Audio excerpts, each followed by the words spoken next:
Hi friends, welcome to Ramali's kitchen. இன்னைக்கு நம்ம ரமலிஸ் கிச்சனில் ரொம்பவே சூப்பரான ஒரு மட்டன் பிரியாணி தான் பார்க்க போகிறோம். இந்த மட்டன் பிரியாணி பார்க்கறதுக்கு முன்னாடி இது வரைக்கும் நம்மளுடைய ரமலிஸ் கிச்சன் சேனலை சப்ஸ்கிரைப் பண்ணாதவங்க மறக்காமல் சப்ஸ்கிரைப் பண்ணிக்கோங்க. பக்கத்தில் இருக்க பெல் ஐக்கானை கிளிக் பண்ணிக்கோங்க. அப்படியே ஆளுங்கிற ஆப்ஷனையும் சேர்த்து கிளிக் பண்ணிக்கோங்க. அப்போ தான் நான் போடுற வீடியோஸில் உங்களுக்கு இமீடியட்டாக நோட்டிஃபிகேஷன் வந்து சேரும். வாங்க இந்த பிரியாணி எப்படி பண்ணுறதுன்னு பார்க்கலாம். ஸ்டவ்வில் ஒரு குக்கர் வச்சுக்கோங்க. அதில் 5 ஸ்பூன் எண்ணெய் ஊற்றிக்கோங்க. எண்ணெய் நல்லா சூடாகட்டும். எண்ணெய் சூடானோன்னா அதுலேயே நம்ம 3 ஸ்பூன் நெய் சேர்த்துக்கலாம். இந்த எண்ணெயோட நெய்யும் சேர்த்துறனால பிரியாணியோட ஃப்ளேவர் ரொம்ப நல்லா இருக்கும். நெய் நல்லா உருகினோடனே அதில் 2 பட்டை, ஒரு மராட்டி மொக்கு, ஒரு அன்னாசிப்பூ, 3 ஏலக்காய், 6 கிராம்பு, 3 பிரியாணி இலை, 1 ஸ்பூன் சோம்பு, அதிலே கொஞ்சம் கடல் பாசி சேர்த்துக்கலாம். மீடியம் ஃப்ளேமில் வச்சு அதை நல்லா வதக்கிக்கலாம். பிரியாணிக்கு நல்ல ஃப்ளேவர் கொடுக்குறதே இந்த ஸ்பைசஸ் தான். ஸோ மீடியம் ஃப்ளேமில் வச்சு நல்லா வதக்கிக்கோங்க. இதை 5 பெரிய வெங்காயம் நீட்ட வாக்கில் நறுக்கினதை இதில் சேர்த்துக்கலாம். வெங்காயம் நல்லா வதங்கிடணும். கிட்டத்தட்ட 80% 90% வெங்காயம் வதங்கிடணும்.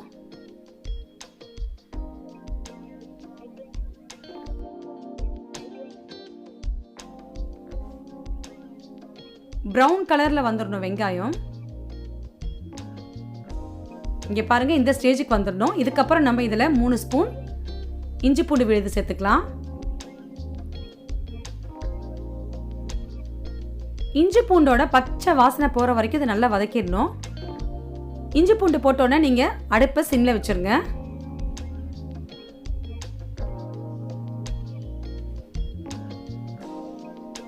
அஞ்சு தக்காளி பொடியாக நறுக்கி வச்சுருக்கேன். தக்காளி சேர்த்துக்கலாம்.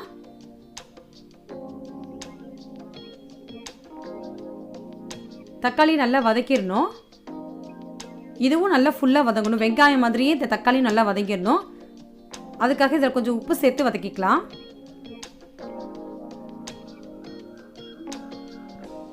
உப்பு சேர்த்தா நமக்கு சீக்கிரம் வதங்கிடும் தக்காளி.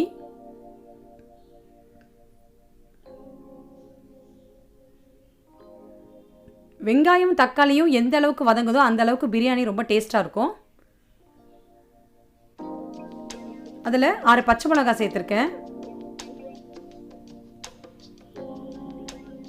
பச்சை மிளகாய் காரம் அதிகமாக இருந்தால் நீங்கள் குறைச்சி சேர்த்துக்கலாம். கம்மியாக இருந்துச்சுன்னா பச்சை மிளகாய் நீங்கள் நிறைய சேர்த்துக்கலாம். ஒரு கையளவுக்கு புதினா போட்டிருக்கேன். புதினா நல்லா வதங்கிடணும்.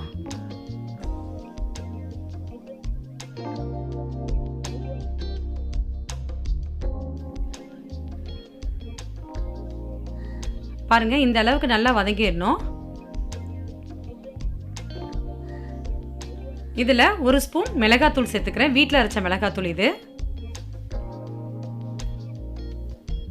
பிரியாணி மசாலா 2 ஸ்பூன் சேர்த்துருக்கேன். இதுவும் வீட்டில் ரெடி பண்ண பிரியாணி மசாலா. இதை நான் ஒரு தனி வீடியோவாக உங்களுக்கு நான் போடுறேன். இது நல்லா வதக்கிக்கோங்க. மட்டன் வேக வச்சு எடுத்திருக்கேன். 1/2 கிலோ மட்டன் இதில் சேர்த்துருக்கேன் நான். இஞ்சி பூண்டு மஞ்சள் கொஞ்சம் உப்பு சேர்த்து இந்த மட்டன் வேக வச்சு எடுத்திருக்கேன்.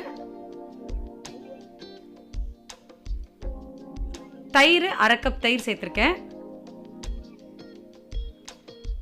தயிர் சேர்த்தா தான் அந்த மட்டனாக இருந்தாலும் சரி சிக்கன் இருந்தாலும் சரி ரொம்ப சாஃப்டாக இருக்கும். ஸோ தயிர் இந்த நேரத்தில் கண்டிப்பாக அதில் சேர்த்தாகணும்.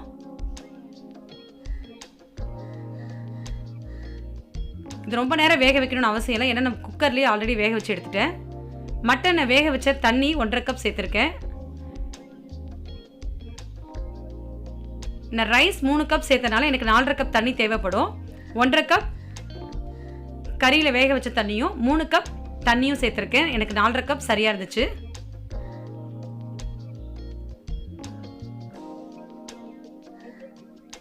அவ்வளோதான். இது கொஞ்சம் நல்லா கொதிஞ்சு வரட்டும்.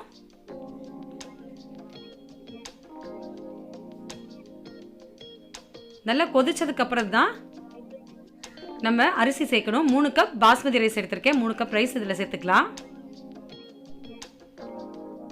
அரிசி சேர்த்துனதுக்கப்புறம் கரண்டி வச்சு கிளறிக்கலாம்.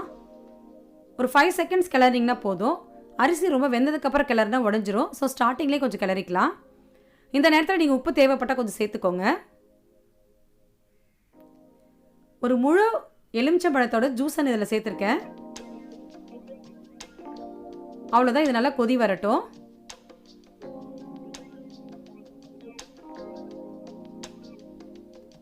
நல்லா கொதி வந்ததுக்கு அப்புறம் தான் நம்ம குக்கரை செட் பண்ணணும்.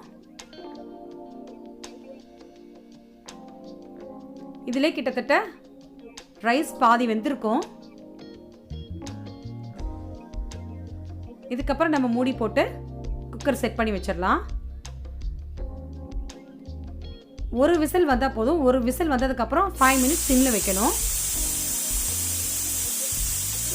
பாருங்கள், ஒரு விசில் வந்துருச்சு. 5 மினிட்ஸ் சிம்மில் வச்சுக்கலாம். 5 மினிட்ஸ்க்கு அப்புறம் கேஸை ரிலீஸ் பண்ணிடலாம். இங்கே பாருங்கள், நம்மளுடைய சூப்பரான மட்டன் பிரியாணி ரெடி ஆயிடுச்சு. கொத்தமல்லி தழை சேர்த்துக்கலாம். இந்த நேரத்தில் உங்களுக்கு தேவைப்பட்டால் நெய் கூட இதில் சேர்த்துக்கலாம். நான் ஸ்டார்டிங்கே நெய் சேர்த்தனால இப்போ சேர்த்தலை. ரைஸ் பாருங்கள், நல்லா உடையாத வந்திருக்கு. உதிரி உதிரியாக இருக்குது. ரொம்ப சூப்பராக வந்திருக்கு மட்டன் பிரியாணி.